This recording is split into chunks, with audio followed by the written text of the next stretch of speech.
Welcome back, everyone. I nearly said Wednesday. Why did I nearly say Wednesday? Monday, the 27th of October. Good afternoon, everyone. 200 people already in the room, and the first guest is already in the green room. We are going to have one of those days today. Good afternoon, Sarah. How are you? I'm good. You're right, Paul? I'm very well, thank you. Apart from nearly choking to death shortly before the live stream started, Sarah nearly had to go it alone. But I'm back. There's the culprit. Nearly killed me. It's all right. Hopefully it happens again, and then I'll take over and I'll be the star of the show. What sort of support is that? I don't know, honestly. Sarah, welcome back. How's your week begun? I know you've had a busy weekend.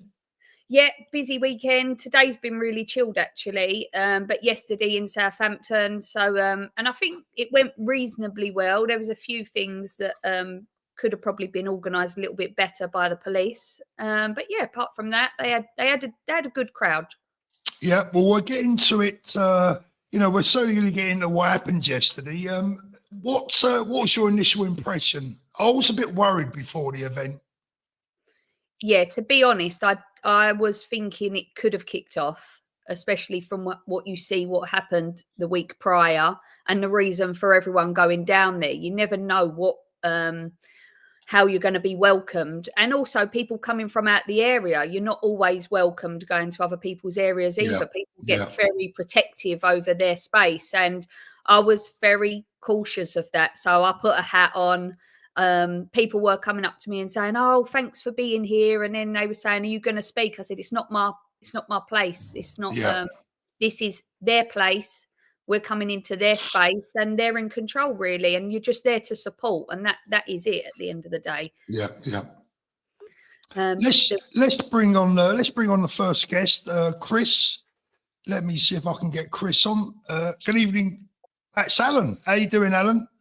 I'm not too bad, Paul. How you doing, mate? Long time no see. You all right? Yeah, hello, Sarah. Hello, Alan. How are you? Not too bad. I'm waiting to find out for the result from the pro cancers in my face. All right. So we'll see. I'll let you know about it, Paul. Yeah, let me know, Alan.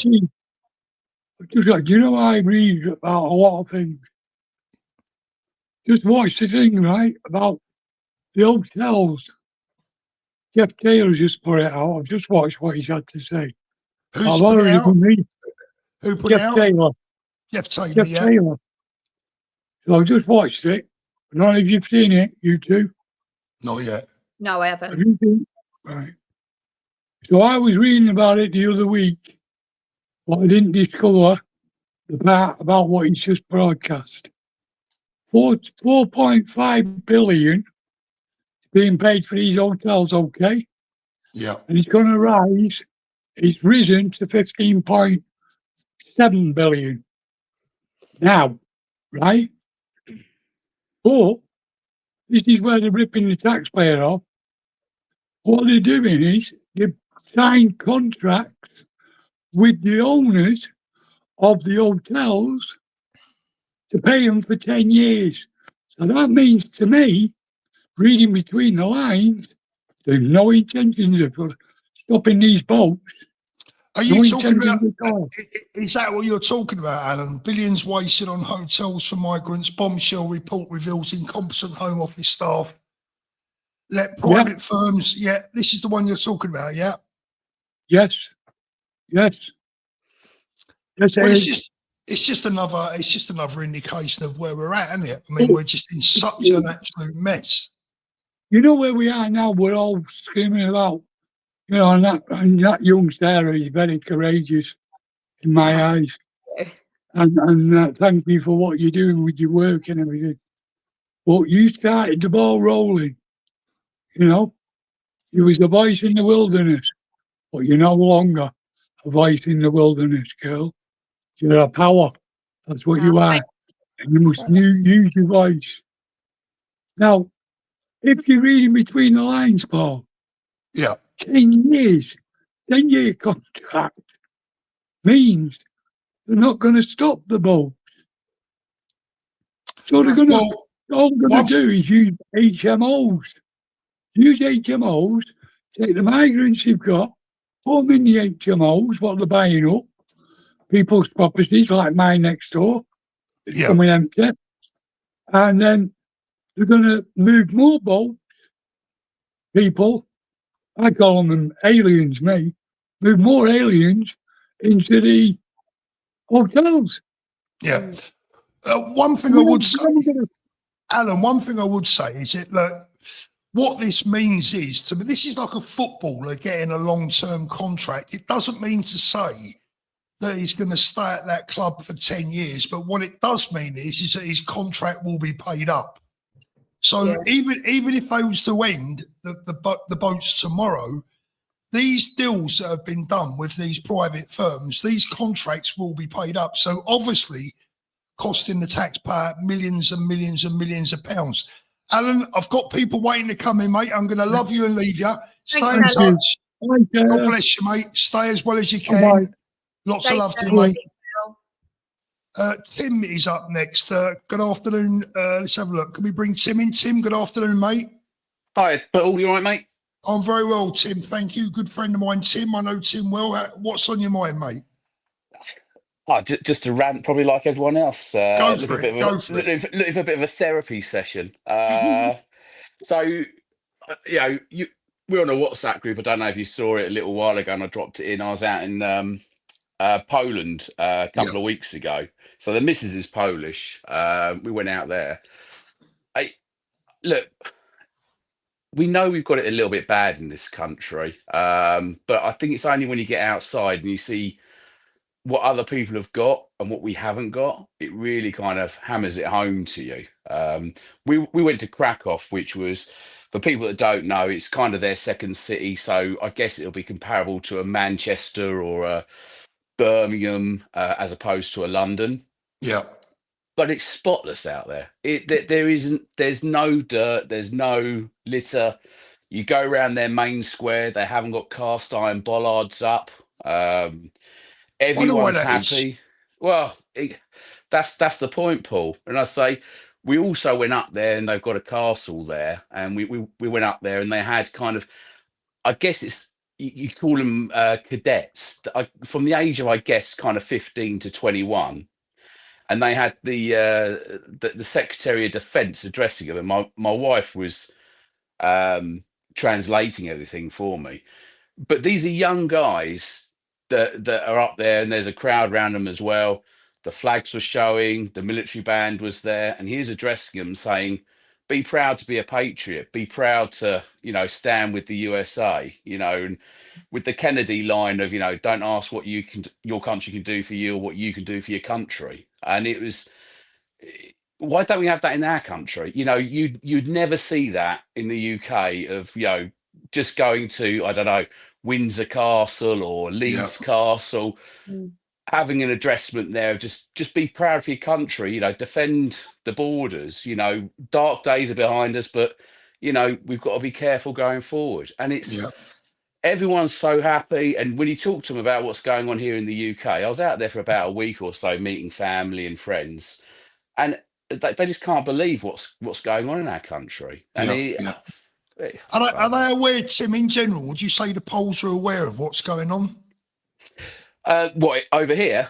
Yeah, they are, because a lot of them have got family over here. And they're good people, the Poles, and they solid as a rock. Definitely. They've got great morals. It's very old-fashioned, isn't it? They protect their women, and I think Sarah hits it on the head there, that they've kind of got old-fashioned, not in a bad way, but in a good way. They care about family. It's very important. Like with you out there in Spain at the moment, Paul. I think it's a bit more European in the fact that they put family first. They look after each other. They look after older members of the family, younger members of the family, and it's just a case of doing what's right for them. There, they let people get on with it. They're not. I've been out there for the last 15 years. We've never seen any racism or anything like that out there. But they're just very. They know what they've got and they want to keep hold of it. They've got their Independence Day soon, haven't they? Are you going back out for that? I had no idea about that. Yeah, you know more than me. Yeah, I'm going. It's on the 11th of November, I believe. So I'll be traveling on the 10th, and it's going to be a massive event. So yeah. Yeah. Have you been out there before? Have you? Or I haven't, but it's somewhere that I've always wanted to go. So I thought what a better time to go. Whereabouts are you going out there? I'm going to Krakow, Oh, and lovely. then I haven't got anything planned after that, so I'm kind of following the crowd that I'm going with. No, there's plenty to do out there. Nice people. They all speak English to a decent thing. And again, it's just little things like you go into the bars out there Yeah. and they're not sticky, they're not dirty. That the staff are working. We went into one bar that is kind of midday, not a great deal going on, but a few people there. But if you did it in the UK, I'm down the road from where Paul is in Brighton. If you go into any pub in Brighton and there's nothing going on, you'll see them behind the bar playing on their phone, kind of not doing much. Yeah. Over there, they've got the glass cleaner out, they're cleaning the inside of the windows, and no one's telling them to do it. They've just got a pride out there of, look, we're being paid money, let's work for Yeah. our money, let's make it nice for people. It's, They've got a great work ethic out there, and I know that I've got a few Polish friends, and they respect their women so much. But they also said when it comes to working out there, you can be given a bad reference. So everyone works really hard because if ever they want another job, their reference follows them. It's not something that they can hide. So that's something that should happen here. It makes people work a lot harder. It's also pretty much impossible to get benefits out there as well, which again, why they haven't got probably an influx of people coming in there. There's easier touches, why they're all at Calais waiting to come over. Definitely. Apparently, we've got more people watching right now than Nigel Farage has, so that's a good sign. Right, not left, Reggie is somewhere in the background. I was going to let you in, but your mic's not switched on, apparently, mate. So if you want to switch that on, we can get you in as well. Let's bring Reggie on as well. Tim, stay there, mate. Reggie, can you hear us? Yeah, I can hear you. Can you hear me? How you doing, mate? You okay? Yeah, all good. Thank you. Yourself? Yeah, I'm very well, thank you. What's on your mind? So I read it's more of a question for you. I read the other day that in this country we have more illegal migrants that have come over the last 2 years than we do soldiers in this country. Do you think if we went to war tomorrow with another country, would we be ready? And do you think we could defeat that country if we went to war with them? Are you talking about a country, an overseas country? You're talking about? Yeah, I would say more a big country like Russia, something like that. Because as Keir Starmer said, obviously we can't really believe anything that he says, but he said the biggest threat to the country at the moment is Russia, which I think isn't true. I think Islam is the biggest threat to the UK at the moment, but he says Russia. So if we went to war with Russia, do you think we'd be able to defeat them? It's a very tough question to answer, mate, and I'll tell you why. Firstly, we're a part of NATO, obviously, which means that, one for all for one. So, look, Russia are stretched as it is with Ukraine. I think it would be a very foolish, if we take the nuclear side of things out of the equation, because at the bottom line is, Reggie, with nuclear weapons, you nullify each other. All you do is you just deliver the knockout blow to each other and it's all over. But if you're talking about boots on the ground, a more traditional war, well, first of all, where would that take place? I'm not trying to avoid your question. The honest answer is, although our armed forces are small, I still believe they are the very, very best in the world when it comes down to it. I think a more likely scenario, let me give you a more likely scenario, would be the Argentinians having another go with the Falklands. Yes. I think that's far more likely. Now, the question there is, would this government have the will to do what Margaret Thatcher did back in the 1980s? I think the answer to that is no. I think if General Galtieri was alive and kicking today down there in Argentina, all he would have to do is land one boat on Falklands soil and Keir Starmer would put his hands up and go, it's all yours. I agree. I think Keir Starmer's a weak leader, and I don't think he's got the potential to lead a country into war. That's the end of it. I feel like... Mate, I don't think he's got the potential to lead his dog down the path, in my honest opinion, So, the guy's a disaster and absolutely doesn't know what he's doing. He's a human rights lawyer. Even his voice is enough to want to make someone go to war with us. So, God sorry to jump in, Paul. Go on, Reggie, go for it. Reggie, do you mind me asking? I've not heard you on here before. Don't give your exact age. Don't want you to like dox yourself, but roughly what age are you? Because you sound a little bit younger than us Yeah, I'm older 15 ones. myself, mate. I'm 15. You're 15, and how do people your age kind of see what you've got in the future in regards to what the UK's got to give you? Because obviously you've come on here, which is a big thing to do for a 15-year-old to kind of jump Yeah. on a YouTube channel and give your opinion, which to be honest, I think you're right. But how do other kind of 15-year-olds that you go to school with at the moment, do you talk to them about this? Do you? Or are you just kind of a bit of an individual? Because it's, my worry is the youngsters don't really talk about this and don't really care. But given that the next election you're going to be able to vote, what were Yeah. your mates and peers thinking? A lot of them are interested. I'm going to be honest. I try and put as much knowledge as I can into them and tell them, look, we're the future of this country. We need to decide what's going to happen in the next 20, 30 years. And we're going to determine what happens within Western civilization. And I feel they're not paying enough attention. There's one liberal, proper lefty person who I debate almost every day, always ends up in an argument because all they do is end up saying, oh, you're racist, you're a Nazi, you're a fascist. And I'm like, for saying my opinion, how are you calling me that? But I just feel there's not enough interest inside politics within the youth. And do they talk to you much at school about it? Do they try and talk to you about what's going on in the world today, or Do you mean have you had teachers to get? or peers?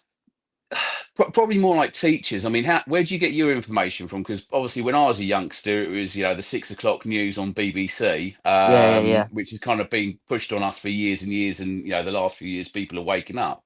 But where do you get your information from these days? And do your teachers do you feel like they're pushing an agenda one way or another, or are they just pretty silent about it all? I'll start with your first question. Where do I get my news source from? Sort of nowadays, where you're young, you've got a lot of social media and stuff, and you just have stuff coming from all different sources, and it's all just gets put in your brain, and then you have a look what's true, you search it up, find out your facts, and that's sort of where I get my news from and get my knowledge from. And the second question you said, are they pushing an agenda on you? 100%. I don't think there's a teacher in my school that isn't a lefty from what I know. One of them said, I'm glad Charlie Kirk's dead. I hope his family join him. Last What, a year in the teacher actually 2020, said that to you? yeah, a teacher said that. I think she Wow, was given wow. a formal warning. I think that's the only thing she got was a formal warning. I was given a detention for wearing a reform badge last year in the 2024 election. And I was also suspended from school for saying kids under the age of 18 who change their gender are mentally ill. So I feel like in schools there's not a lot of freedom of speech, first of all. And every time you try and put your opinion across, all they do is just shut you down. They don't want the youth to have their opinion. And they don't also want to be outsmarted by the youth and make themselves look like idiots.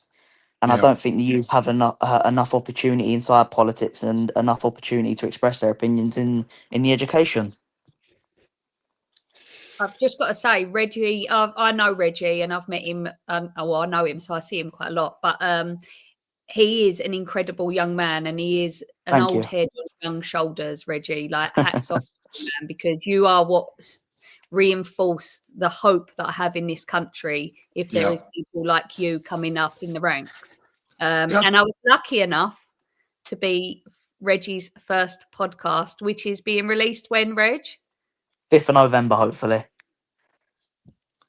So give your channel a shout out, mate. Reggie, give your channel a shout out. Right, not left, Reggie on all socials.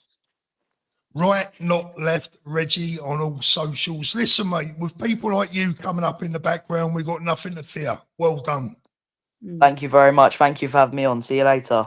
Yeah, no problem, mate. Anytime. Thank Absolute you. pleasure, Bye. Reggie. All the Thank best, you. brother. Bye. Take care, mate. You know what? Reggie goes up and down this country. He is at every protest, every hotel, every event that's happening. He is What a top lad. Yeah. He's amazing. He really is. Yeah. And he's an inspiration. He's very old-fashioned. Like, he's got old-fashioned morals. He bought me a bunch of flowers because I went on his podcast. Like, he's just top-notch. He's amazing, Reggie. Look at that. Darren says, I think Reggie gets a lot of support from his dad, so credit to his dad for raising him and his mum, obviously. Absolutely. I mean, what a brilliant family. What a brilliant family he must come from, eh? Yeah, they're a good family. They really are. I love it. It makes me so proud. It also makes me feel quite sad. A young man of that age. When I was 15, I was interested in two things: football and girls. That was it. Yeah. That's all I had to be worried in. I didn't have to be worried about my future. No, it didn't matter. Like you just thought, oh, everything's all right. It weren't something for us to think about. You didn't even have to think it's going to be all right, because it wasn't a thing that you had to put any thought into. Yeah. And that is, Tim, you live down in the Brighton region like I used to. Yeah.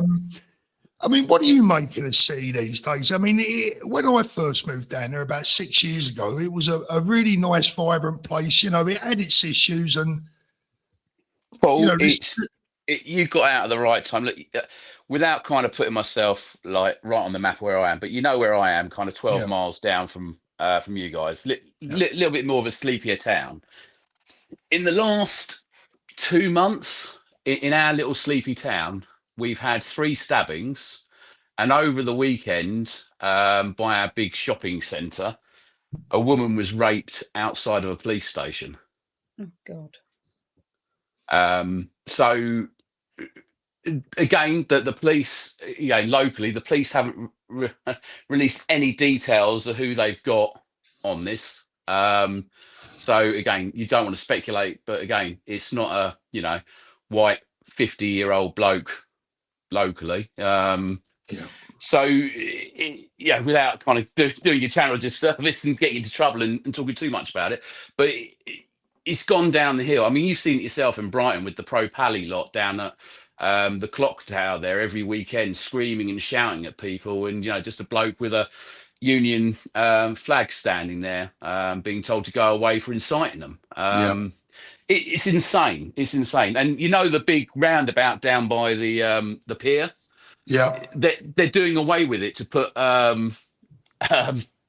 traffic lights in, which will screw the whole area up. But they've got the money, they want to spend it. It's it's the whole place has just gone to the pot. But like I say, it's only when you go away. I mean, you do a lot of traveling yourself. You're in Spain now. By the sounds of it, Sarah's out and about. We all know we've got it bad here, but it's only when you go a little bit further afield you realise how bad. You realise how bad it is. Yeah. It's if you would have said 10, 15 years ago, what's going on here with the amount of arrests on social media and everything was happening in China or Russia, we'd be like, that's awful. Here, it's just another day in the UK. Well, there is more arrests, isn't there, in the UK for social media posts than in Russia? Yeah. Did you see the graphic that came round, which is like, I think in the last year it's been something like 12,000 social media arrests in the UK, and the closest other ones, I think it's Russia with about 4,000 or 5,000. I mean, I don't know if it's true, so I've got to preference that, but I've seen that. I've seen the stats of that. That is true. Let's bring Tim. I'm going to let you go, mate, because we've got people waiting to come in. Bye, Lovely Tim. to see you, Tim. Tim, come on again sometime, yeah? Bye-bye. Cheers, mate. We got Steve up next, and I'm going to bring in 2 Up, 2 Down as well. Good afternoon to you both. You're right. Sorry, I don't know the other fella's name. Can't see it. What's your name? Steve. Hello, Steve. You all right? What's on your mind? We'll go with Steve first. Go on. Sorry, Steve. We'll go with Steve first. How are you, mate? Good to see you again. Can you hear me, Steve? I'm getting loads and loads of echo on here. Okay. What you got to do is you got to pause your YouTube. Go back to your YouTube page. Pause it. Turn your YouTube off, mate, if you're running YouTube. Close your YouTube. Let's go with Steve whilst... let's go with 2 Up, 2 Down whilst Steve is sorting it out. What's on your mind, mate? Good afternoon. We can go back to September the 13th. And whilst we was down in London, Lufthansa got a few of the boys from over Tower Hamlets, and he sort of stirred the pot. Now, to me, he was kind of race baiting. Who is this? This is the head of Tower Hamlets Council. Oh, right, yeah. The one who got suspended for some money. And then they took him. It seems like to me that he's stirring all this up. Now, there's many videos going about, and there's a guy who headed that campaign the other day to get them all out in balaclavas and all that. One of them sells all the balaclavas. That's it. And he's very close to Lufthansa. And it seems like, you know, I mean, I don't know if they was frightened by Nick Tenconi, but you know, it's very, very intimidating for people. Yeah. This is the guy. This is the guy in the green jacket, the green Stone Island jacket. This is the guy you're talking about. I think it is, yeah. Well, he's very close to Lufthansa, the head of Terramanics Council. And to me, it's like they're race baiting, and you know, we don't want to go back to how it was. Was it the 80s when there was some tension? Yeah, well, it depends what tensions you're talking about. I mean, I remember the Brixton riots, but that was very different. That was more of a deeper issue within society. This is more of a cultural issue. This is a religious cultural issue. It's something completely different. Yeah, there was one stage in Whitechapel where they was going around telling women not to wear skirts like that around their area. This is a Muslim area. Yeah. I think that was 80s or 90s, and they were putting stickers up and things. But what I'm saying is that head of Tower Hamlets, I think he's a very dangerous man, and you know they all come down Tower Hamlets when we was all down central London on Tommy's March, and it just concerns me because they'll go and dig a single person out. Now I was at an anti-knife crime demonstration the other day. But I wanted to cover that. I've nearly left, and this lady went to me, one of the pink ladies from Isle of Dogs. She went, "Jay, don't go down there." You know what I mean? But I was ready to go down there. I wanted to cover it. You know what I mean? But yeah, she didn't. Yeah, I mean, it's a very, very worrying situation, and you're right. I mean, as I popped that image up, the Daily Mail have covered it this morning. Social media businessman declares no face, no case as he sells £5 balaclavas to Muslim brothers. Yeah, I see a video where he promoted his business. He said the name of it as well. Yeah. He said the name of the business. So it leads to this. Yeah, you know, and to me, like, you know, they're very good at getting the troops together. You know, it's like a military style operation. It is. It's an army. Yeah, and I don't want it to go back to like whites v Asians, you know, because and I think that Lufthansa is really, really stirring the pot. It is concerning. Well, there's a lot of people stirring the pot.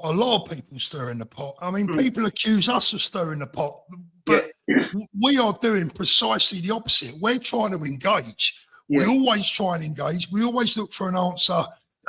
You know, Georgia or not war. We always want a solution. But these people just ain't interested. I mean, look, this a little video that I've got to play you here that I've got. Most of you will probably already have. Let me just. While we're on the topic, anyway, I was down in Oxford doing a protest, and it was mainly on the right. It was mainly homeless people getting the ump with all the immigrants coming in, taking the hotels, and they won't get no support. So when Stand Up to Racism virtually disappeared, there's about 10, 15 of them left.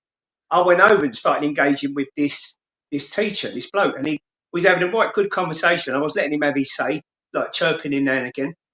And this woman's come up to me. She said, what did she say? Has anyone ever said you look like a Kinder Egg or a coconut? I went, what? She said, brown on the outside, white on the inside. And she pointed at this T-shirt.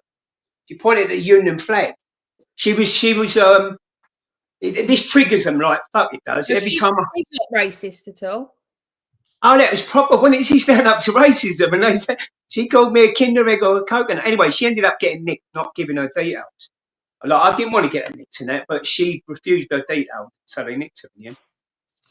I mean, look, Stand Up for Racism has got to be renamed We Are the Racists, you know, because that's the bottom line. But this is the problem, and this is what these youthful idiots have got to get used to. I mean, this video's been doing the rounds, but I've got to play it because it sums it up for me.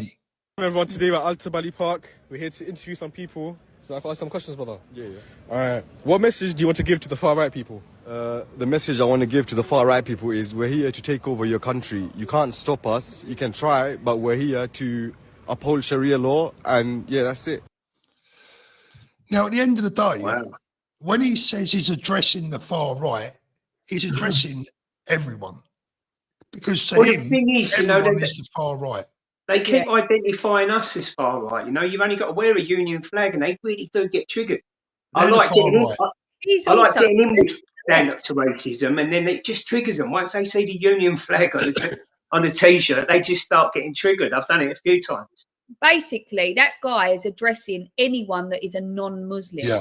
Yeah. It's irrelevant of whether you're left, centre left, right, far right. It's irrelevant. It doesn't matter whether you're black, white, Asian. It doesn't matter. It's if you're a non-Muslim, and even if you're a Muslim and you have a bit more westernized like culture, they will also want to get rid of them as well because they want extreme Islam.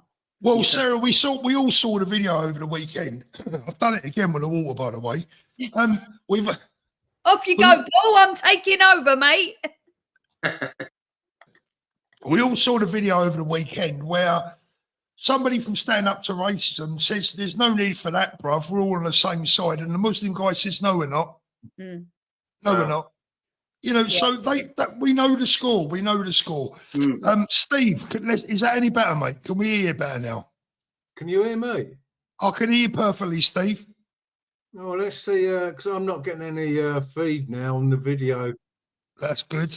What's on your mind, mate? Oh, no, I'm getting loads and loads of lag. Well, we can hear you, Steve. Just talk, mate. I can hear you all right. Steve, I can hear you okay. Yeah, I can hear you, mate. Just go for it, Steve. Right, Steve, I'm going to have to remove you, mate, I'm afraid, if you can't hear us, unfortunately. 2 up, 2 down. I'm going to let you go, brother. Thanks so much for coming on. You. Sarah, how's your channel doing? How's your channel doing, Sarah? You know what? So this week is all just snippets of everything I've done is going up. So in case you've got to put little clips up. Yeah, and then from Monday next week, I'm going to go live, and I think I'm going to do 2 days a week to begin with, rather than overkill, because I still don't know actually how to upload and all of that. I've got to get a bit more technical. Are you still doing protests, or you slowed down with that now? I went to Southampton yesterday, and then Epping is still every Sunday, so we're still going, still kicking it. Yeah, I think because I've been going the Isle of Dogs now, but I think I'm going to go Epping Sunday myself. Yeah, come Epping Sunday. Good luck. Good luck to the Hammers, by the way, mate. Cheers, mate. All the best, guys. I think this year you're going to need it just like my lot. Oh no, don't. I think we're done, mate. See you later, mate. See you later. Yeah, You know, you say about the Hammers, everyone's got in the stand. Hi, Paul. Hi, Sarah. How are we doing? You all right? Yeah, I'm good. I watched you the other night when you were having a bit of a rant, and I was thinking not to make this about men and women, but I think it must be particularly hard for men in this situation because men come from things at a different perspective.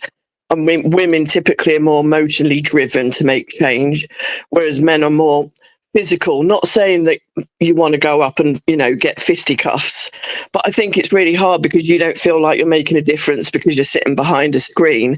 You just want to go out there and make the change happen.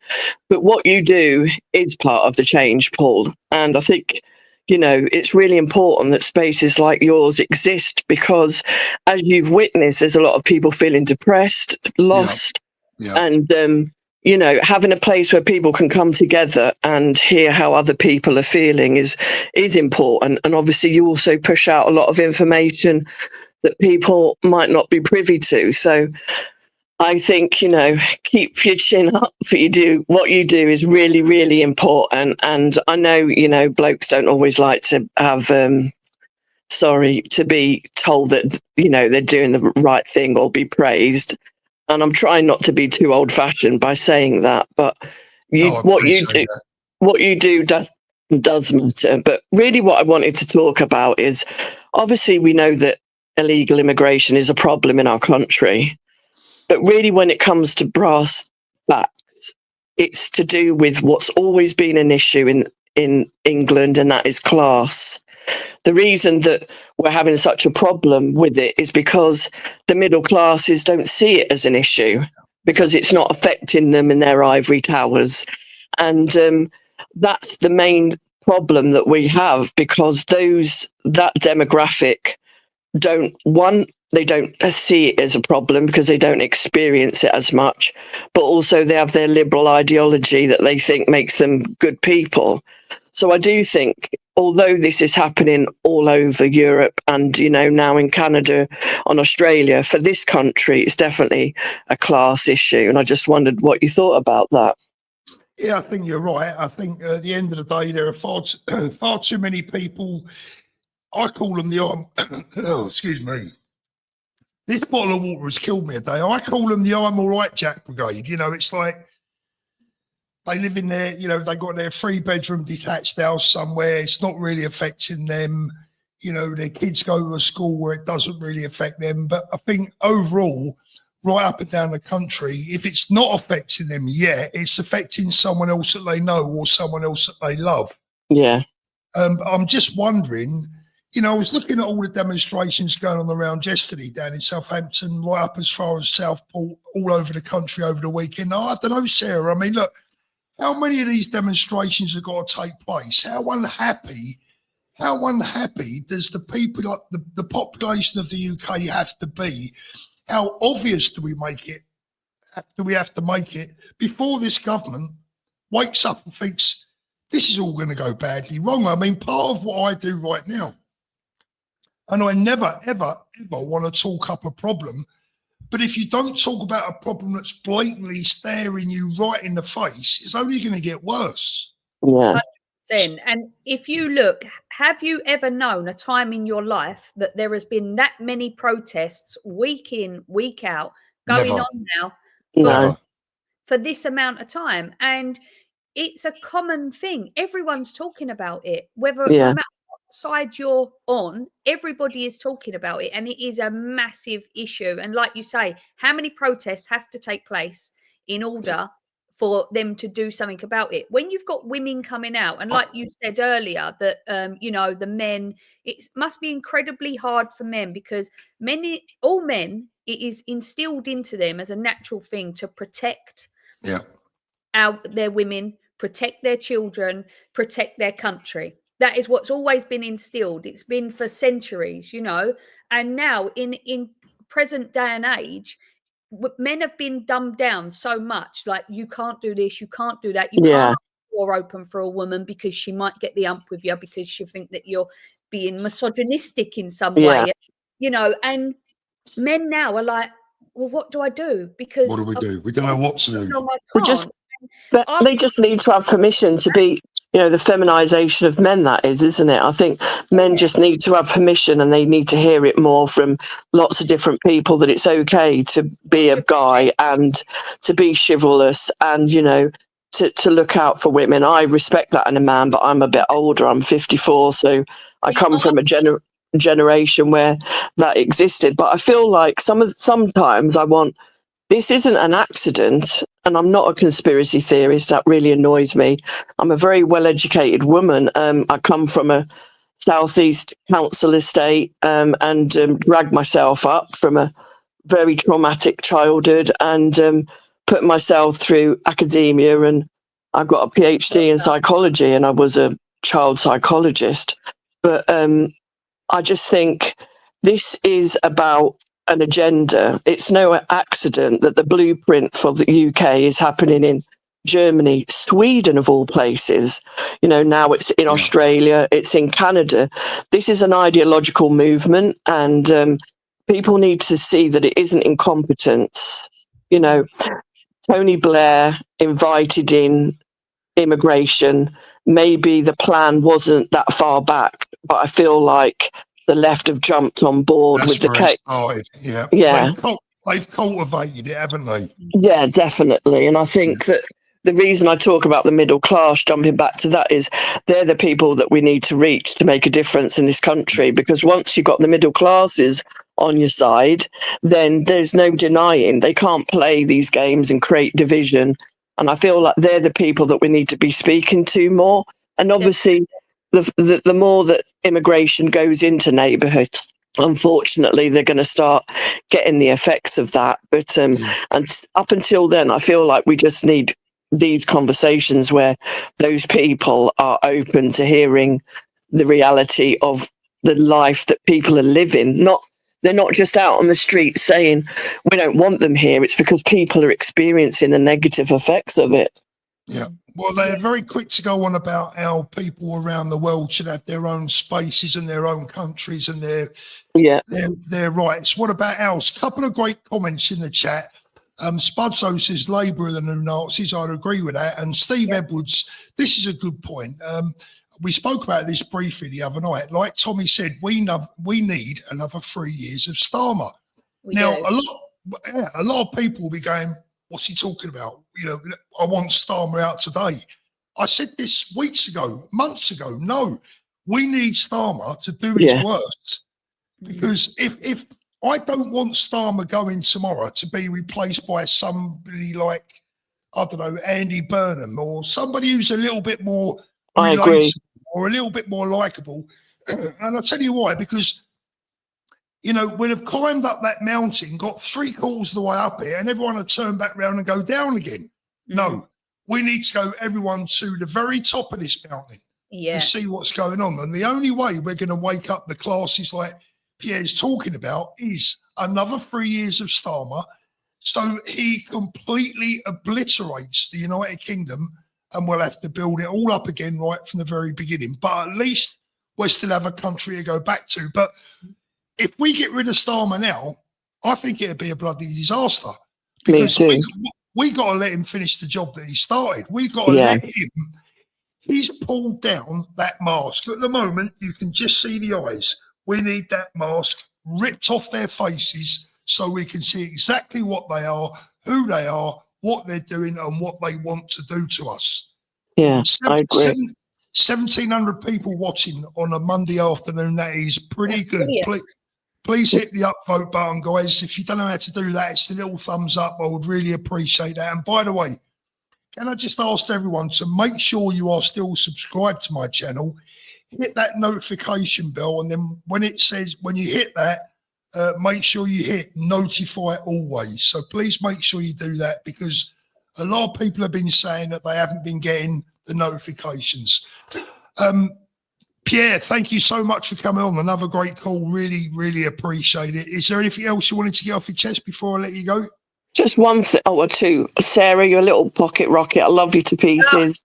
Thank you. Yeah, you've got a lot of grit and determination, and you put your head above the parapet, and that takes a lot of courage. So keep doing what you're doing, and you know, there's a lot of women looking up to you. So thank you for that. Also, you know, obviously my background is in psychology, and I worry about the mental health of our nation right now. And I just want to give people a little tip about how to keep sane. And this is called compartmentalizing your feelings. So basically, what you have to do is you have to be a little bit selfish in your thinking to keep yourself safe, but that's okay. So obviously we see on the news, we see everything happening, we know the state of the country, but you also need to remember, how is it affecting me in my everyday life? If it's just information, then you need to remind yourself that you're not physically being attacked. Your home isn't being invaded. You aren't being, you personally are not under threat. And it's okay to realize that what's happening is outside of your bubble. And that will keep you from feeling like you can't cope with everything that's happening. Yeah, thank you very much for that. I mean, I get a lot of people telling me that they feel they're going mad. Yeah, and that's why you've got to distance yourself from what you're seeing. Like I said, I haven't had any. I mean, Sarah, you're putting yourself in the middle of it, aren't you? But if you're somebody like me that isn't doing that, then my experience with it is mainly information. It's hearing what's happening. It's seeing what's happening. It's intellectually understanding what's happening. But I haven't had any effects of what's happening physically to me, or, you know, the government haven't bothered me, that kind of thing. And it's okay for people to remind themselves that their little bubble is still safe, so that when you go home, you're not always 24/7 feeling under attack, because that's how we stay stronger and united, is by taking care of our mental health. Oh, definitely. I mean, I've got a lot of friends that go, I can't even look at the comments that you get because it makes me feel like physically sick, they worry and things like that. But me myself, I've never been one to be bothered about what anyone calls me. If anyone does anything to me, I can shut off and I can see everything. I'm fully awake and aware of everything that's going on, but I have a good mechanism of just shutting down to it. Yeah. And I think that's why I can put myself in the positions that I put myself into. But there are so many people that just struggle with even just seeing a couple of posts. It's, believe it or not, Sarah, I was struggling over the weekend, and it's because of what Pierre said a little while. I think the issue for me is as a man, I feel my job is to go out there and protect. But it's very, very difficult. Steve, we'll be with you in a second, mate. It's a very heavy load to bear at times. Pierre, thank you so much for coming on. I'm going to move on to Steve. Thank you for having me. Hop on again, a pleasure, anytime. Steve, can we hear you now? Can you hear us? Hello, can you? Can you? I can hear you, yeah. We can hear you. Jolly good. All right, Sarah. What's on your mind, mate? Do you remember me, Sarah? I come down to your ladies, Pink Ladies do, on the 1st of October. In opposite Parliament. Yeah, that's right. Yes. And I asked you what that flag was, and you held it up for me. That's right. And I told you it was the suffragettes. That's it, yep. That's I'm correct. glad you remember me. How are you? I'm fine, thanks. And you? Yeah, not bad, thank you. She's a busy girl. She's a busy girl. I can tell you that. I know. Very busy girl. So I went down to London on Saturday, Paul and Sarah. Yeah. Intending to go to Nick Tenconey's march, but I had an absolute nightmare because I followed ChatGPT, its directions. I was all right when I got off at Marylebone. Then Chat said, go south on the Bakerloo line to Elephant and Castle, which I did. And then I realised I was going the wrong way. So I thought, well, I need to get to the District and Circle line. So I kept on going to the embankment. Then when I got off there, it was closed, the District and Circle line. So I thought, well, I'll go back up to Paddington. So I went up to Paddington, picked up the Circle and District line, and that was closed as well. So then I had to go back. Where did you end up Saturday, Steve? Well, I got to the South Kensington place eventually, but by the time I got there, they'd all gone. Oh, right. I think they would have waited for me, wouldn't you? Oh, that's you'd think so. Shoaib, good afternoon, mate. Hello, good afternoon, Paul. Good afternoon, Sarah. Good afternoon, everybody else. How you doing? You all right, brother? Yeah, man, I'm all right. I was listening to everybody else coming in, and I was reading the comments because I always watch whenever you're live. It's very interesting, and I think there is one thing as an immigrant, like obviously, Paul. I don't know if Sarah knows this, sorry, I didn't get your name. Steve. Sorry, Steve. Yeah. So I don't know if you guys know it or not, but I've been here since 2008 as a student. Obviously, then I went back to Saudi Arabia, came back. What I'm seeing now, it's unbelievable in the country because I live in the UK, and what's happening is it's not only the ethno-nationalists who want to deport me, which I understand why, which I get it now. I understand exactly why they say what they say, because it's my own community, the Pakistani community, which haven't left anybody any option. And I don't blame the white British people when they say what they say about the Pakistani community, because me, as an immigrant, as a Pakistani Muslim, when I've spoken against the Pakistani community, the police have turned up to my house. They arrested me for 15 hours for calling me a racist, basically putting me down on a hate crime, which I am going to be charged on the 30th of November because it's gone through the CPS. Unfortunately, with everything that's gone on, and I was at the UKIP march on Saturday. I went there, I spoke to Nick Tenconey. While I know Nick Tenconey is an amazing guy, and his message was very clear when he talked about mass deportation. He was talking about anybody who was illegal, stopping or minimizing the people coming into the country legally. But what I said is stopping anybody coming into the country. Because right now, look, British people like yourself, Paul, you don't feel safe in your own home country. How is it okay for me to live in the UK as an immigrant while a British guy like yourself, you have done so much for the country? And people can disagree with me, but this is a fact. I have looked into it. I have seen the things that you have actually done, not only for the country, for people of the country where you have supported them. And I remember very clearly when there were people trying to get into the Tommy Robinson march, and you helped supported them as well. And I myself am somebody who you supported as well. So it's sad to see this. And I went to that march, and there were a lot of people there, ethno-nationalists, telling me, "Oh, you're a nice guy, but we got to deport you." And I said, "Look, man, if you do deport me, and if the white British people of the country, the good people of the country, tell me and ask me to leave after me being here for the 10 years, and I've got no other plans, when I came here, I thought this is my country, but if they ask me to leave, believe it or not, man, I will leave, because I feel like if the white British people were to tell me leaving will make it easier for them to take their country back, I will leave, because it's been 1 year now. I haven't had a job. I'm sure, Paul, you remember that I was fired from the Swansea Council for being a racist, while you have the councillors running the pro-Pally hateful marches. So yeah, unfortunately, what I'm seeing now, I feel very disheartened. I am extremely sad. I don't get depressed and I don't really get sad, but I can promise you now, I've come to a point where it's been very hard. And now knowing that I'll be charged on the 30th of November, it's even make it harder for me, because like I said, I've never been to prison. I've been here more than 10 years. I've been a law-abiding citizen. I live by the book of the UK, the rules and regulation of the UK. And now all of a sudden they're trying to put me in prison anywhere between 3 months to 6 months. That's what I've been told by my solicitors. So it's not a good time, man. And I've got a special needs daughter who's white. I'm sure you know, I call her my daughter, but she's my stepdaughter. But my wife is white, well, so it's heartbreaking, man. It's like I said, it's outrageous that you find yourself in that position, mate. It is what it is, man. But it's crazy. I mean, you stuck with all of us, from day one. You're just an ordinary guy that's proud to be here and wants to do the right thing. What is their problem? Yeah, and can I just say, as a white English person, I would not want to see you deported. Of course not. Like, as far as I'm concerned, you've come to this country legally. You've paid into the system. Yes. You're married to somebody. She's white Welsh woman. Yeah? Yes. Are you patriotic to this country?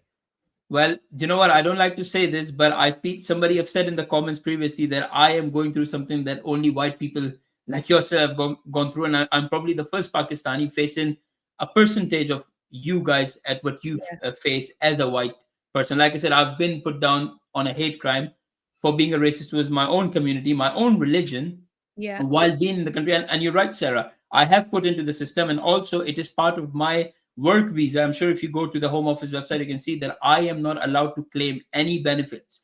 Any benefits. I can sit down with anybody and I can tell them I haven't taken a penny of the universal credit. I can't. And not only that, since I've been married to my wife for the last 6 years, she haven't been on universal credit up until last year when I got fired from the thing. So it is crazy what's going on, but unfortunately, this is the state of the UK that has become. And I am very sad, because I do find myself in a place where I've got no job for 1 year. I feel like I let my parents down, who have spent a lot of money for me to come to the UK. When I got my education, my father paid £23,000 towards my master's degree, and that was for 1 year. And other money that he has put towards me. And now, if being the eldest of my house, been in the country for 10 years, I've got nothing to show for. I've lost everything. I've got nothing left. My parents are very, very worried, and they are in his age where I don't want them to be worried. My wife is worried. My family members are worried. It's just very worrying. And like I said, I haven't. Welcome to the Patriot movement, mate. Wizard, you're in the background now. I'll be letting you in just a second. Steve, Steve, is there anything else you wanted to get off your chest, mate, before I let someone else in? Not really. I just wondered if that chap is actually, when you go to court, are you going to plead guilty or not guilty? I've already pled not guilty. It's been going on for the last 10 months. So it's gone through I from think the that's the police. wisest course of action. Yeah. What court are you at? What? Swansea Magistrate Court. And what's that on the 30th? It's on the 30th of November, but I think they did say to me that I need to go to the police station first, and they need to give me everything. Right. Yeah. Unless they somehow get to drop those charges, mate. It's crazy. I hope so. Right, yeah, guys. Thank you, Paul. Thank you so much for coming on, show. I really appreciate it, brother. Speak to you soon. Steve, all the best, mate. Thank you for coming on. Cheers. Really appreciate it. Let's bring on, let me just move one in, one out. Hold on a second. One in, one out. That's what we're supposed to be doing here in the UK, yeah. Isn't it? Wizard, good afternoon. How you doing, Paul? I'm very well, thank you. Can you hear us? Can you hear me? I can hear you very Yeah, well. all good, mate. All good. You've got a better mic than me, so you can bugger off. The power of being wizard. I can't have anyone on here with a better mic than I've got. What's on your mind? Are we allowed to talk about Islam? Yeah, as long as you keep it respectful. I always like to be respectful, but you talk about whatever you want to speak about. 100%.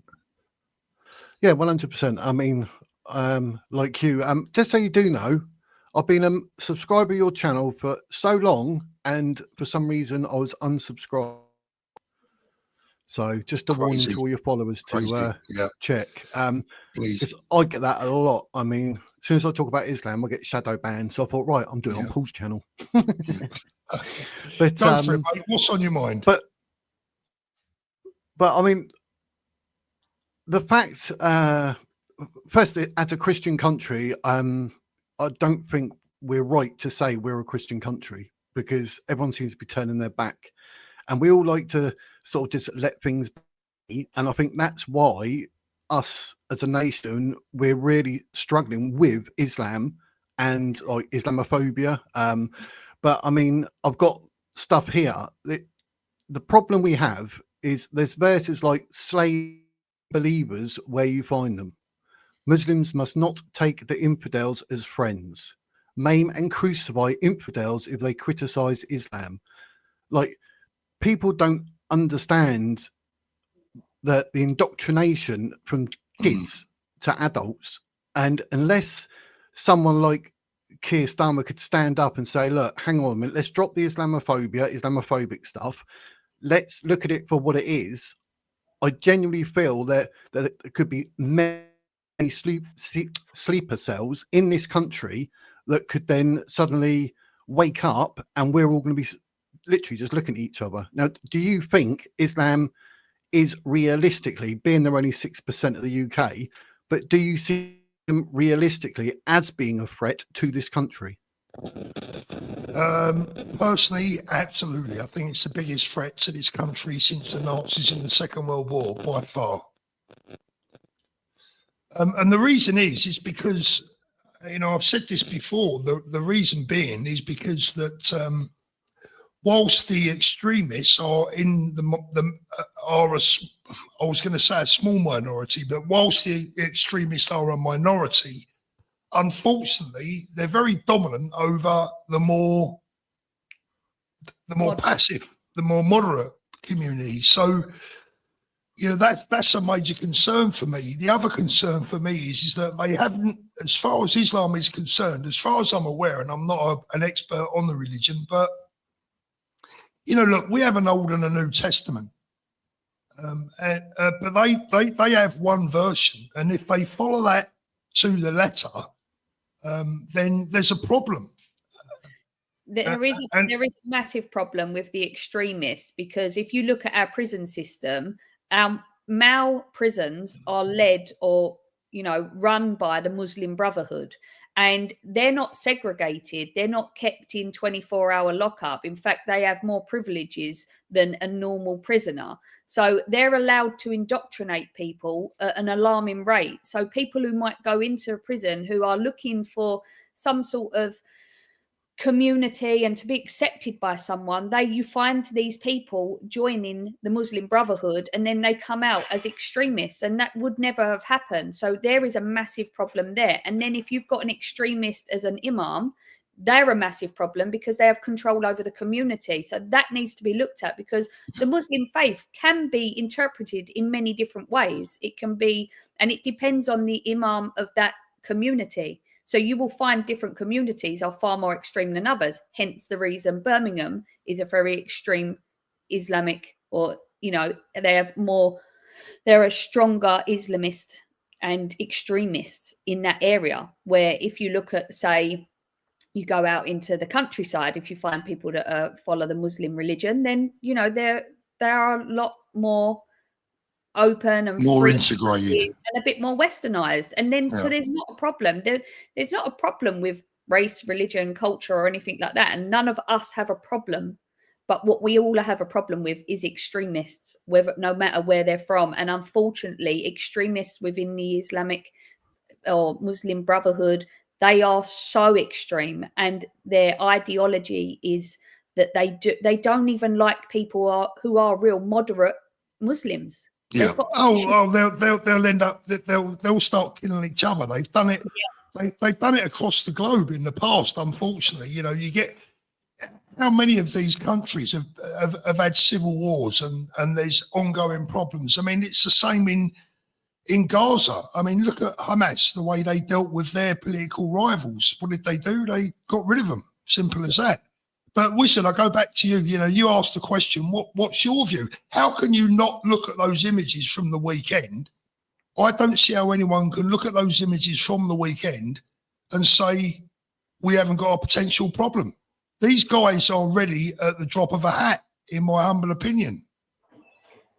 If you see some of the scenes from whether it's Birmingham or Whitechapel, even on this happens on a weekly basis where people come out with machetes and start attacking one another, and it's not put on mainstream media. That is wrong, and it's gang on gang warfare that's going on in places like Birmingham, you know, Whitechapel. And who is it that is causing these attacks? If they're allowed to free reign, run about with machetes, there's a massive problem in this country. Yeah. Diana, I'll bring you on in just a minute. Okay. Wizard, again, you know, go on, carry on. I was going to say again. I know we say like the moderate Muslims. If they're sort of separate from the extremists, how come they're not literally like speaking up and saying? I've never heard one so-called moderate Muslim actually say anything and go, "Oh no, these are extremists." It's like they are with them because people don't even realise all this pro-Palestine. 3,000 Palestinians followed Hamas into Israel to kill Jews. Yeah, absolutely. I mean, there are some. I mean, we just had Shoaib on. You know, I mean, we've got Lubna. You know, they speak. Momus. You know, they speak out against it. Yeah. I think what happens is the problem is the extreme Islamists are the snake in the grass, and the moderate Islamists are the grass that hides the snake. I mean, you only have to look at Sadiq Khan in the cover-up that he's done in London itself, just by saying there was no grooming gangs. I think he's in big trouble. I think Sadiq Khan is in deep trouble. And I tell you what, you do not turn against the Muslim Brotherhood. It is you have to, you're not allowed to speak out. And unfortunately, they are scared to speak out because if you look at what goes on in Israel, you've got Muslims live within Israel as well. And I don't know if you're aware that if you are a Muslim and you own a property in Israel, if you sell your property to a non-Muslim, you are likely to be killed. Like, they will hunt you down and they will kill you. So you have to sell to another Muslim. They're the only people. Anyone else in Israel are allowed to sell. Jews can sell to Muslims and Jews can sell to Christians. If a Muslim sells to a non-Muslim, they will be persecuted. Here's the thing. I think what we got to the point now where we have to, not that we want to, but because we have to realistically stop looking upon certain elements of Islam as a religion and start recognizing it for what it is, a very dangerous cult. Wizard, I'm going to move on, mate. Thank you so much for coming on. I really, really appreciate it. Next time, use a mic that's not so nice. See you later, mate. Cheers. Diana, I will bring you on in just 1 second, Diana. Just want to read some supers here. First of all, John's a new member. Thank you. Debbie, hi, Paul and Sarah. Good to see you. Appreciate that very much. Jackie Lee. There are a few councils who are counselling Remembrance Sunday. Police are scared of the Muslim community, but crap on us. It will go pop soon. Oh dear. I hope someone from the government watches this because someone's got to get a handle of how the nation feels. Big Mike, you are selling people dreams. Christian UK and Christianity died a long time ago. Islam is the last standing religion left. Pew Research shows Islam will soon be the biggest religion on the planet. Mike, it's, I think you've got a point there. Christianity has taken a dive in the UK. I think it's a case for saying that we're now really what we are is a cultural Christian society. in many respects. Pauline Pace, I'm middle class, and I've lost so many mates and family because of my support for Tommy. I don't care. I know I'm on the right side. I'm an Epping girl and totally support the Pink Ladies. Well done, Pauline, and thank you for helping me keep this channel going. Bob Hunter, thank you very much, Bob. We now live in a nation where doctors destroy health, lawyers destroy justice, universities destroy knowledge, governments destroy freedom, the press destroys information, religion destroys morals, and our banks destroy the economy. Wow. Ain't that the truth? Ain't that the truth? Bob, wow, brilliant. That's crazy. Just let that sink in for a moment. Big Mike, Merlin could easily go to Leicester Square and ask Ali Dawah about the verses, but like Tommy, most are scared because Ali will destroy any argument. Ali Dawah will destroy an argument. I'm not quite sure I get that one, mate, but right. Kevin, where are we? Sorry, Diane, let me unmute your mic. Can you hear us all right, Diane? Yes. How are you? What's on your mind? Good. I was on your show back a few months ago. I'm from New York. You're in New York? Yes. New York State, not New York City. Oh, okay, New York State. Welcome to the show. Welcome to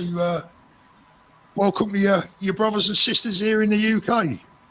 Across the pond. Yes. I wanted to say, I've been watching what's been going on over there for, God, probably more than 10 years. And I've been following Tommy all that time.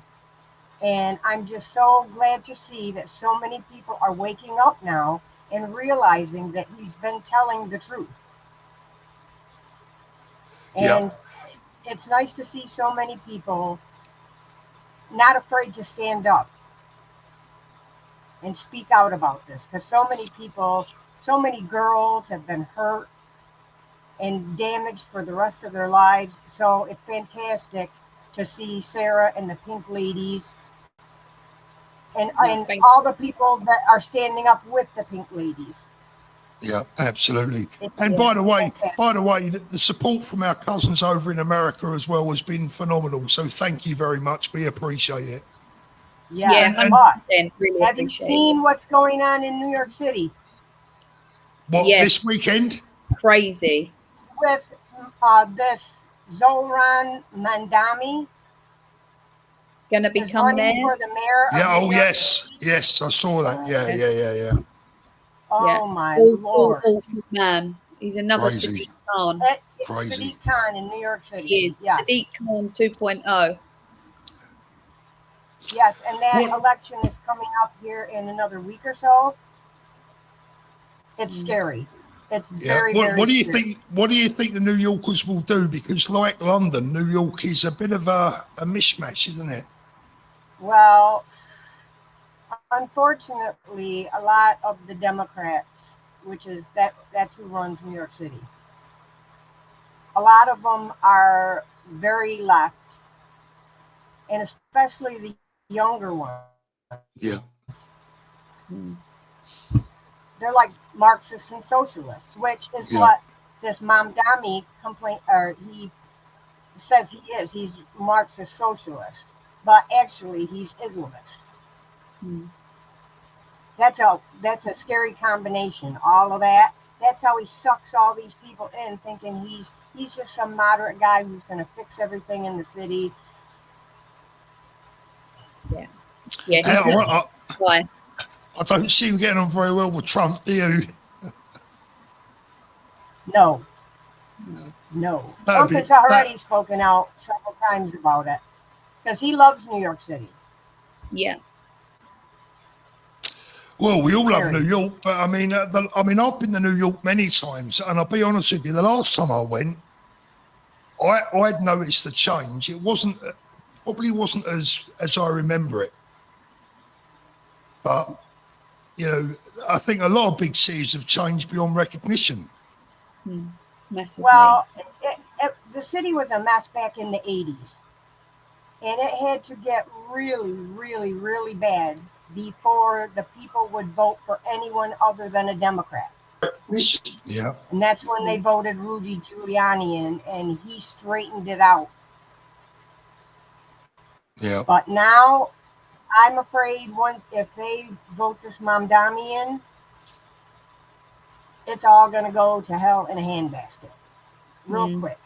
Now, I'm on the other side of the state, so what happens directly in the city doesn't affect me, but it does affect the whole state to some degree. Sure. Yeah. How did you first get into seeing? A mess. How did you first get into knowing about Tommy over there?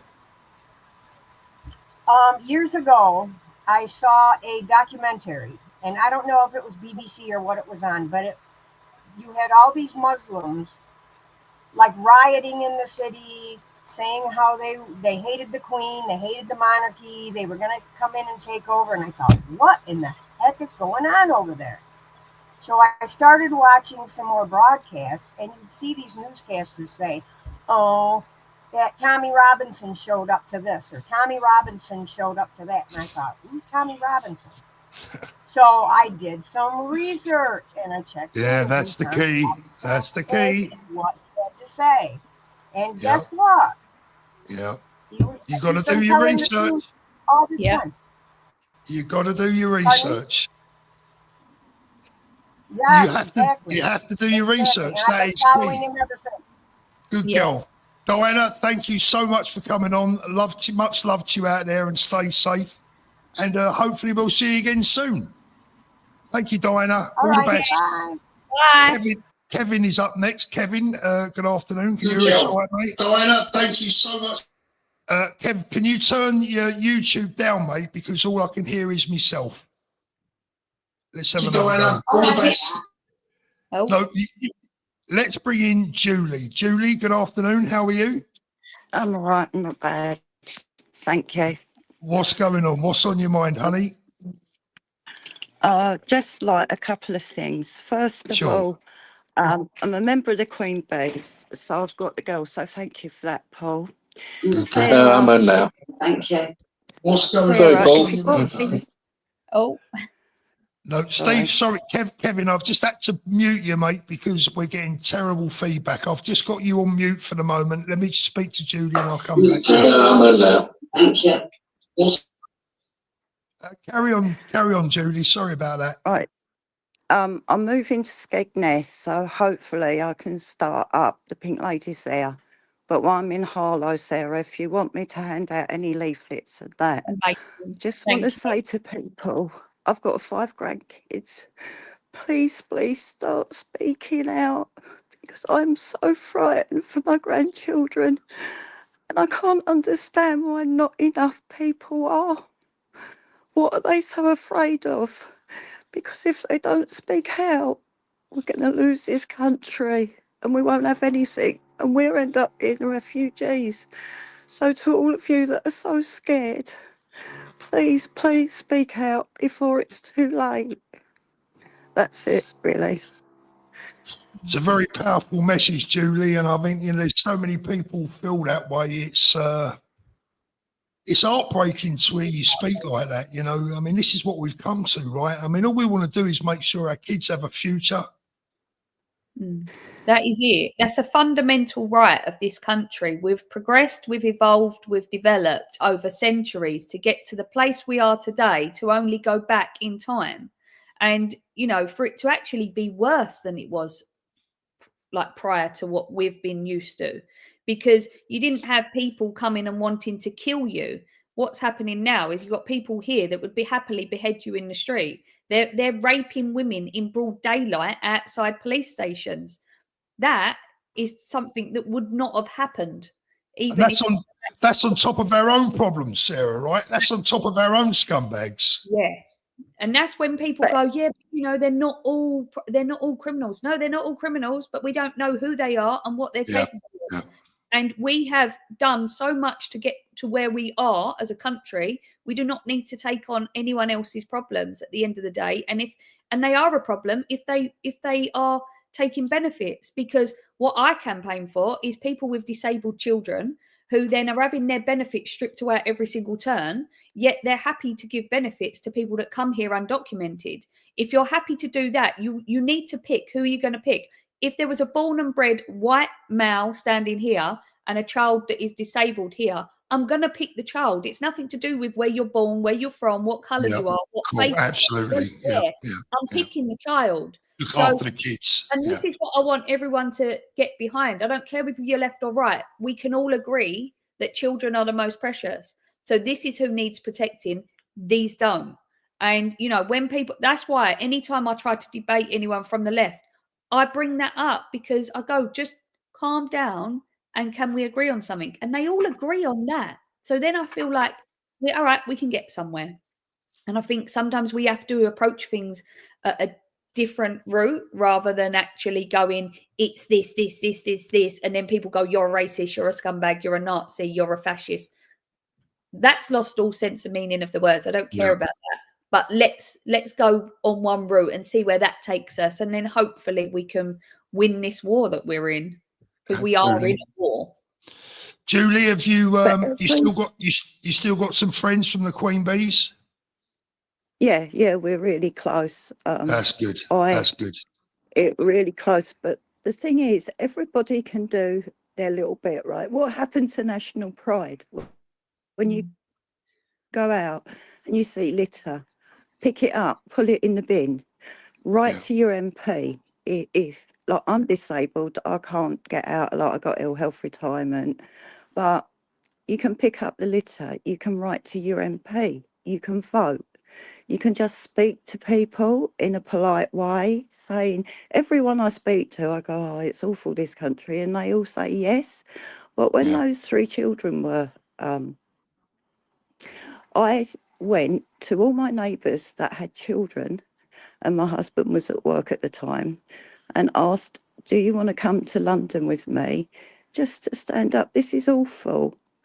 And the fathers, no one, I stood there in the middle of the roundabout at 5:30, and I know that they were home from work, and none of the fathers wanted to come. Do you deserve to be a parent if you're going to act like that? Because if it was your child, you'd be kicking off like hell. So it's down to all of us. And as I say, everyone can do their little bit. What about the national pride? If you see rubbish, pick it up. If you see someone drop some rubbish, just say politely, excuse me, that should go in the bin. We seem to have lost But we have a lot of morals and principles. Look at how people dress now. Look at the pride within the community. It has been lost so much because, you know, when children used to go to school, they would wear their shirts and have their little tank tops on and their shoes. And now it's like, oh, just wear what you want to school in a lot of schools. Like, it was instilled from a young age. And we talk about Christianity in this country. It would be, I was christened as a child, so actually I'm Christian. However, I'm not a practicing Christian, but I call myself a decent Christian person, because being a Christian person means you have good morals, good beliefs. You will help someone in the street. You will do good. And I don't think you have to be a faith believer to be a good, upstanding Christian person. But I think, like, when you've got young girls going out in their pajamas, sitting in a cafe with rollers in their hair, that's their choice. However, it does diminish like the sense of pride in our community. And I think people need to get back to being proud of how they look and how they present themselves. Sarah, it's all been knocked out of them. It's all been knocked out of them. It really let me has. just, Julie, thank you so much. God bless you. Stay well. And I know you do your best in the background there. We'll speak to you again soon, hopefully. Have a good week. Can I just say, Sorry? but it's up to can I just say it's up to the grandparents to instill these morals, like a please and thank you costs nothing. A smile often goes a long way. All these little things make a big difference to people's lives, and we need to get that back. And I'm not going to stop fighting until I take my last breath, because it's my job to look after my children and my grandchildren. It's my responsibility, and I will do that. But as I say, anything I can do to help, just let me know, and I'll Well do what I said. can. Well said, All right, Julie. take All the care. best to you, Take darling. care. Take care. Bye. All the best. Bye. See you. Bye bye. We've got the Storm in the chat. How are we doing? Can you hear us all right? Yeah, I can hear you, Paul. Can you hear me? I can hear you very well, my friend. What's on your mind?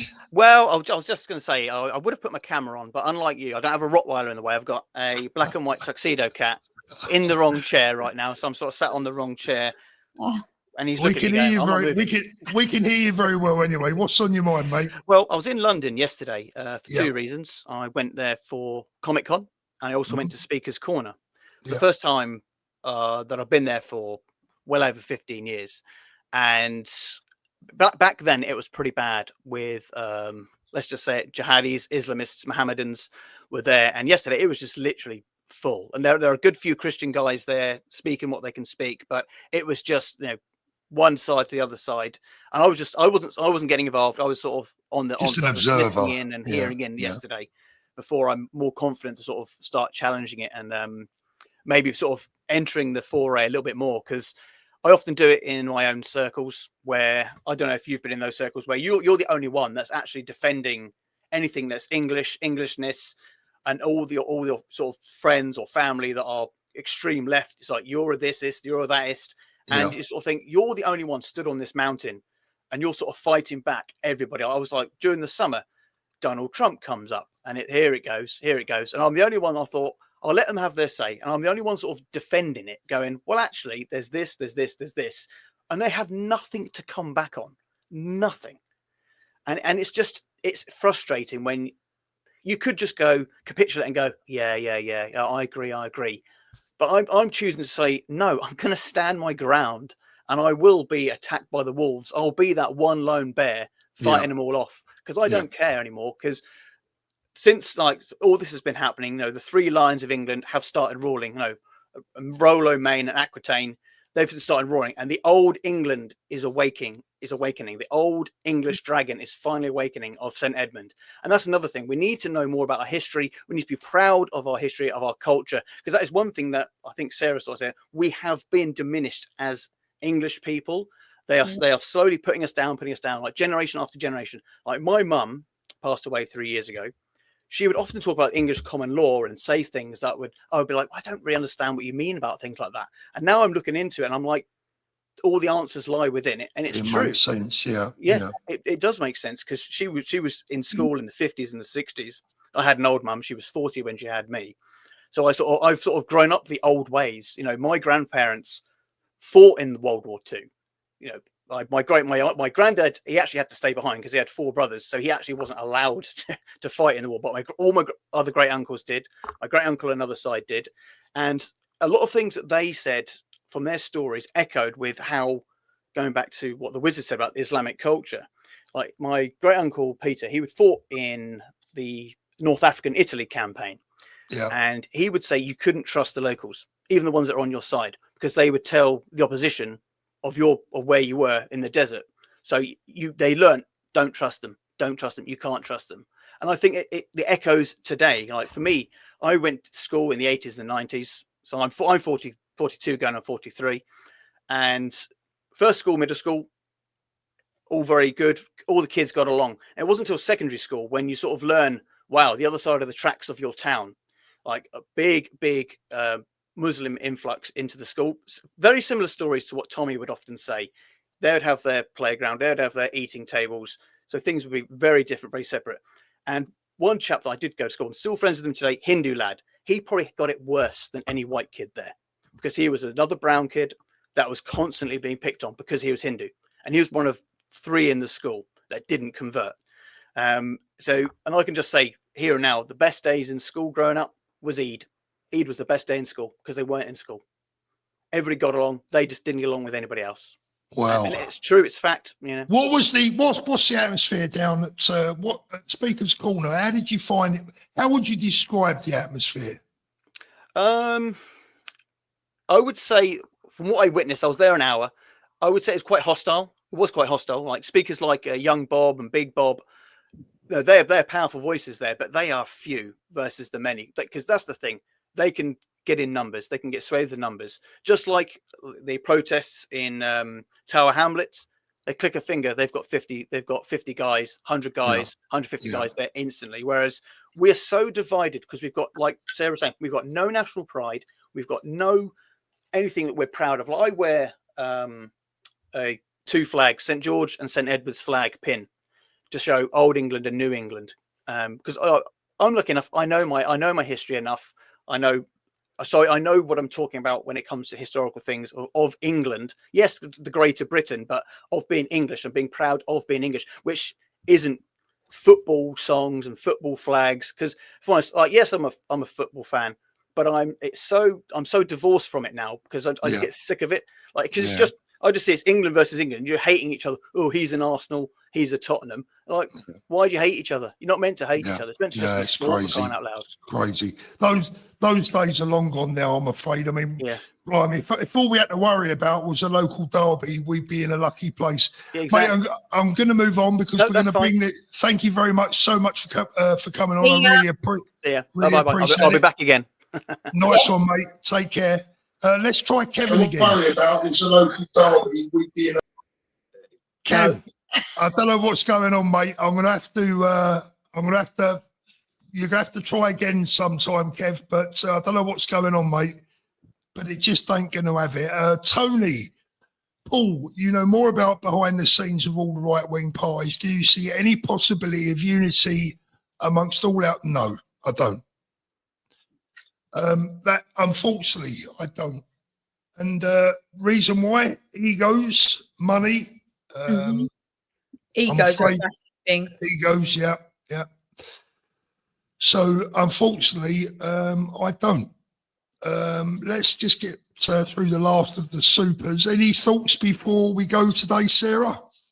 No, I don't think so. I mean, like, with regards to like what he was just saying about Speaker's Corner and things like that, young Bob was actually down in Southampton yesterday, so he does pull in quite a big crowd. So it might have been a little bit different if he was up there. And but yeah, like, it's tough, isn't it? Because it's like no matter what we say, we're always the ones in the wrong. We're always seen to be. Doesn't matter what we say, don't matter what argument we come back with, don't matter even we're always wrong. Factual. Yeah, we're always wrong. And the moment they start losing the debate, they go, "You're a racist."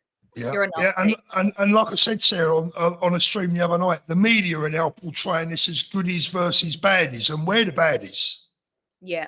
We're the baddies. David, Christ is King. Hi, Sarah, looking good. Hi. Thank you, Sonny. Really appreciate that. Cheers, Bob. I'm not a fascist or a racist. I'm a cat lover. Absolutely. I know that from the past, mate. Steve, apathy is our second biggest enemy. Very, very, very well said. Bob, again, cats can go out with dogs and Islamic fundamentalism.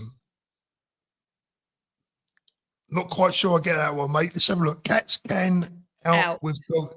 Oh, outwit dogs. Cats. Oh, outwit. Oh, I see. Yeah, sorry, I read that wrong. Thanks, mate. I really appreciate it, Bob. Sarah, lovely having you on. Yeah, I like interacting with the audience. I think it's great. Right. Yeah. Let's just take Jay, because Jay was trying to get in. We'll make Jay our last caller. Jay, can you hear us? Hello, Paul. Yeah, how you doing, mate? Yeah, not too bad, not too bad. Just thought I'd quickly jump in. Just to, I met Sarah backstage at the Unite the Kingdom rally, and took a little picture and that, and I posted it on my Twitter, and I think we're following each other. I'd just basically like to offer my help to her. She needed like a dedicated videographer, or she needs a press secretary, anything I can do, I can help. I can help her with. What it is as well is that she mentioned. So go on. No, I like to see a face because Sorry, go on. I know your name's Jay, but without a face, I'm not sure. So, are you on X? Can I see what you look like? What I'll do is I'll send you a DM because you're following me on X, and what I'll do is I'll put in a private message, basically what concerned me is something that you said on a video regarding Chinkford and HMOs, and you said you get a lot of people calling you from Chinkford regarding this. Yeah. Now I've just moved to Chinkford to be closer to my mother, who's getting a bit elderly and that, and it does concern me. It really does.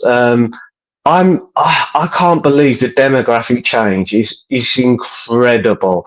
I honestly can tell you that someone my age, I'm walking around the street and everything. I don't see any English men my own age, or I don't see hardly any. I just see retirees like my mum's age, a few of that, and that's it. It's just incredible the change, that's happened. And I was thinking of maybe trying like a HMO WhatsApp watch group, if you like. And it, and not only that, maybe if you're getting some addresses, some firm addresses, like I'm a videographer and just started up a little channel as well. So I might go and do some door knocking on some of these with my camera, and just say introduce myself as a new neighbour and find out what the hell's going on. Yeah. Whether depending on what reception you receive, be prepared. No, don't worry about that. Yeah, no. No, I won't worry about that. But I can look after myself. It is frightening because I think until people wake up, until they actually open their eyes and stop burying their head in the sand, they don't realise how bad it is actually becoming, because it's not main cities now. It's not. We've always known that, London, Manchester, Liverpool, Birmingham have always been very, very diverse, which is fine. But when you start looking at who they're housing in the hotels, they're shutting hotels down that are local to all of us. And then they're housing undocumented men who are allowed to roam freely before they're even processed. And we know who they actually are. They're allowed to roam within our streets. And that is where crime. I've seen. Yeah, I've seen them hanging around in local parks already. And I've been working and living out in the Middle East in the past, Bahrain, UAE, Abu Dhabi, Oman. I'm basically like DJing out there and stuff and working in a hotel, blah blah. I can honestly say I've seen more women in burqa clad women over here in London than I did in the Middle East. I am not joking you. It is just incredible. It really is. What I find amazing is the women that would have come here from those countries, from the Middle East, in, say, the 70s, 80s, they never come wearing burqas. That wasn't a thing. So how is it that the women, say, their children or their grandchildren that are here today, how are they now become oppressed? How has that happened? Because it's like they've gone backwards in time. If their mothers, it's also the areas that we've been bringing people in from as well, Sarah. Remember, don't forget, there's a lot of people in the UAE saying to us, "What are you doing, letting these people in? These are the dregs of our society that we don't want ourselves." Yeah. When you look at Dubai and they've banned the Muslim Brotherhood, and that's Dubai. That's the Middle East. And so why won't people in this country and the rest of Europe? It's worldwide. It's not just England, not Europe. This is bigger than any of us. But when they refuse to look at what is going on in places like the Middle East, and the Middle East are not putting up with it in certain countries, then why should we put up with it? Yeah, and exactly. if the place in Dubai, if they're saying these particular people are a problem, then why can't we go, you know what? If they're saying it about their own people, why can't we acknowledge it and accept it? Yeah, why don't we bloody listen? Yeah. Jay, thank you so much, mate. We're going to close the show up now. Problem. So thank you for coming on. Really appreciate it, Jay. I'll message you. I'll message you later, Sarah. All the best. Thanks, Jay. Thanks, Paul. Thank you, mate. All the best. Last of the supers. Let's have a little look. Debbie, thanks, Paul, Sarah and Paul. William, well done, Sarah. You're a top woman. Mitcham, South London, salutes you. Thank it's you. my old stomping ground over that way. Bob Hunter again. My cat loves all people of peace and love even dogs. Cheers, Bob. Really appreciate that. Right, Sarah, I think we are done for the afternoon. Really enjoyed that. Thank you so much for coming on. You're an absolute superstar. Thanks for having me on. You know you've got to be on my show, though. Oh, Sarah, anytime you like. And people are sick of seeing me. I'm sure No. Don't try and get out of it that easy, Paulie. No, I'll be there. Anytime you want me, I'll be there. Guys, before you go, please don't forget to hit that upvote button. Would really appreciate it. Stay safe, stay well, wherever you are. And of course, as always, make sure you look after those beautiful children. We'll see you soon.